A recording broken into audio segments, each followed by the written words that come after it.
Here's a question you've probably never thought to ask. Why does half of Europe drive diesel cars, while in America, almost nobody does? Diesel is more efficient, it lasts longer, it makes more torque. So why did an entire continent embrace it, while the United States turned its back? The answer isn't complicated. You can trace it back to one single engine. One catastrophic mistake by General Motors, made to save a little bit of money, that was so bad, so widely sold, and so publicly humiliating that it poisoned an entire nation against diesel for 30 years. It broke down so often, so spectacularly, that it helped give birth to the Lemon Law. And the reason it failed is so mind-bogglingly cheap and short-sighted that once you hear it, you'll understand exactly why Americans still side-eye a diesel car to this day. This is the story of the Oldsmobile diesel, the engine that killed diesel in America. To understand why GM did something so reckless, you have to go back to the 1970s, a nightmare decade for the American car. Twice, oil crises sent gas prices skyrocketing and left drivers waiting in lines that stretched around the block. Overnight, the gigantic, thirsty V8s that America loved became a liability. People suddenly, desperately wanted one thing: fuel economy. And it wasn't just customers. The government stepped in with strict new fuel economy rules, CAFE standards, that forced every automaker to raise the average mileage across its entire lineup or face penalties. For a company like GM, built on big, heavy, gas-guzzling cars, this was an emergency, and there was an obvious answer sitting right across the Atlantic. Europe had been quietly running on diesel for years, engines that squeezed far more miles out of every gallon. Diesel was efficient, it was tough, and diesel fuel was cheaper. If GM could put a diesel in its cars, it could hit those mileage targets, give customers the economy they were begging for, and look like a hero.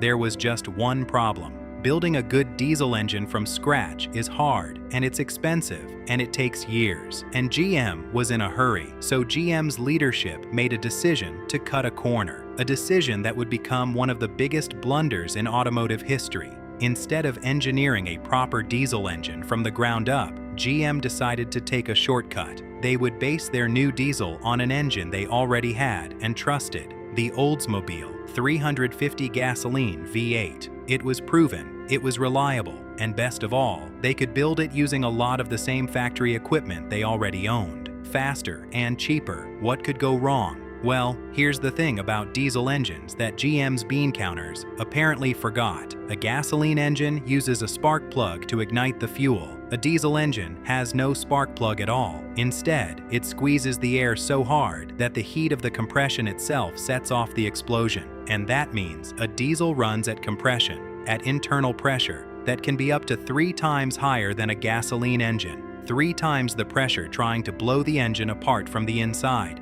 The part that fights that pressure, that clamps the top of the engine, the cylinder head, down onto the block, is a set of bolts called head bolts. And on a high-pressure diesel, those bolts are doing brutal work. So here's the mistake, the truly, almost unbelievably cheap mistake. To make sure the diesel block could roll down the exact same assembly line as the gasoline one, to avoid paying for new tooling, GM kept the same number of head bolts in the same pattern as the gas engine. The same bolts designed to hold down an engine running at a third of the pressure. They took the clamps built for a garden hose and used them on a fire hydrant, and the result was exactly what you'd expect. Under diesel's crushing pressure, those underbuilt head bolts began to stretch and then snap. The head started lifting right off the engines. And here's the part that turns this from a mistake into a scandal. GM knew, or at least one of their own engineers did, and he tried to stop it. An engineer who worked on the diesel V8 later said that in test after test, they watched these engines break, cracked blocks, snapped crankshafts, leaking head gaskets, failing fuel pumps. He went to his superiors and told them, plainly, that the engine was not ready for production. That it was, in his own words, a hastily converted gasoline engine that simply couldn't hold up. But GM was under enormous pressure to hit those government fuel economy targets, and they needed this diesel to do it. So they didn't listen. They overruled him and pushed the unfinished engine out the door. And for making such a fuss about it, For being right, the engineer said he was forced into early retirement. GM shipped the engine, buried the warning, and sent it out into the world, inside hundreds of thousands of cars belonging to people who had no idea what they were about to drive.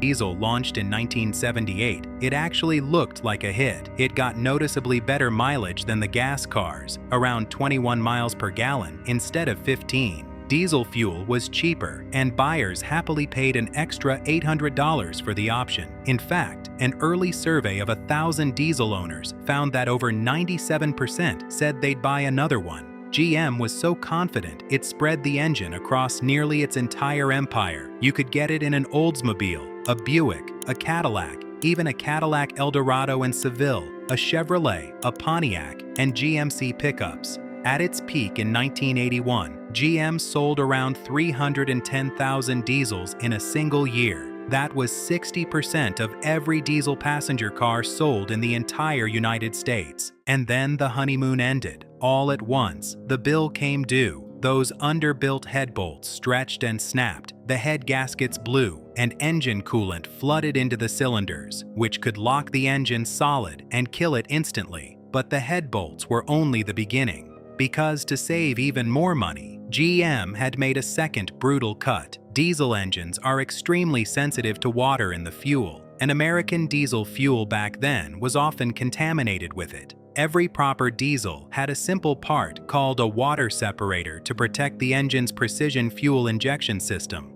GM left it out, so on top of the exploding heads, the water in the fuel began destroying the injection pumps too. And then came the final insult. GM hadn't properly trained its dealership mechanics on how a diesel even worked. So, when a car came in with a blown head gasket, the mechanics would fix it the way they fixed a gas engine, and get it wrong, guaranteeing the car would be back in the shop within weeks with the exact same failure. Owners were trapped in a nightmare loop of breakdowns and repairs that never actually fixed anything. Just how bad was it? Consider this. When California's regulators tried to test the diesel to certify it for sale in the state, they bought 9 of the cars to run through their program. All 9 broke down before the testing could even be completed. 7 of them also suffered transmission failures because GM had paired the diesel with a weak new automatic that failed too. California couldn't approve the engine for 2 years, not because of its emissions, but because they couldn't keep a single one running long enough to finish the test. Out in the real world, furious owners did the only thing they could. They sued, and they sued in staggering numbers. By 1983, so many complaints about the engine had flooded in that they overwhelmed the Federal Trade Commission.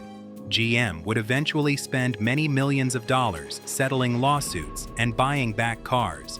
By some estimates, up to a quarter of every GM vehicle fitted with this diesel suffered a major mechanical failure, and the disaster was so widespread that it changed American law. Several states drafted the very first versions of what we now call lemon laws, the consumer protection laws that force manufacturers to take back defective cars as a direct response to this engine.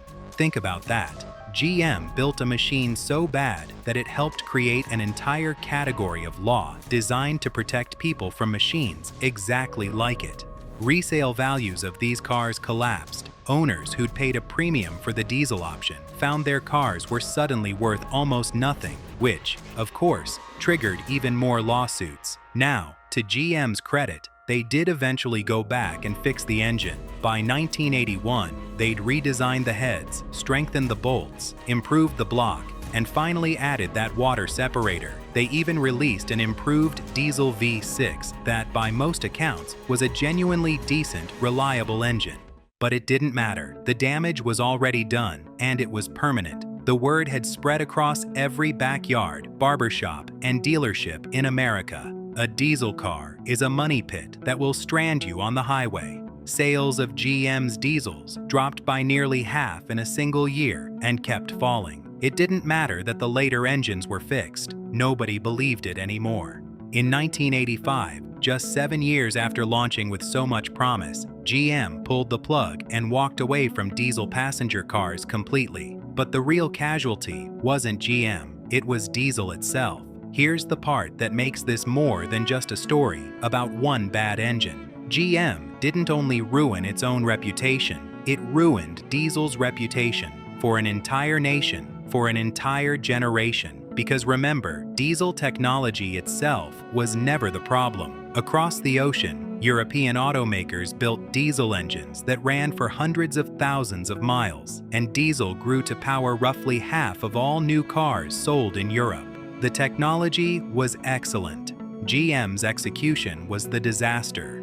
But American car buyers didn't make that distinction. They didn't blame GM, they blamed diesel. And that association, diesel means unreliable, slow, smoky, and expensive to fix, burned itself into the American consumer's brain so deeply that it lasted for 30 years. It's a huge part of the reason that, to this very day, diesel passenger cars remain rare on American roads, while they became completely normal everywhere else in the world. One rushed engine, built to dodge a fuel economy deadline and save a few dollars on tooling, didn't just fail. It reached out across decades and quietly shaped what you and everyone you know drives today. The next time you wonder why America never went diesel, you'll know the answer wasn't the fuel, or the technology, or the price. It was a handful of head bolts that were never strong enough for the job. Just another piece of forgotten American iron, one that quietly changed the country and then got left behind.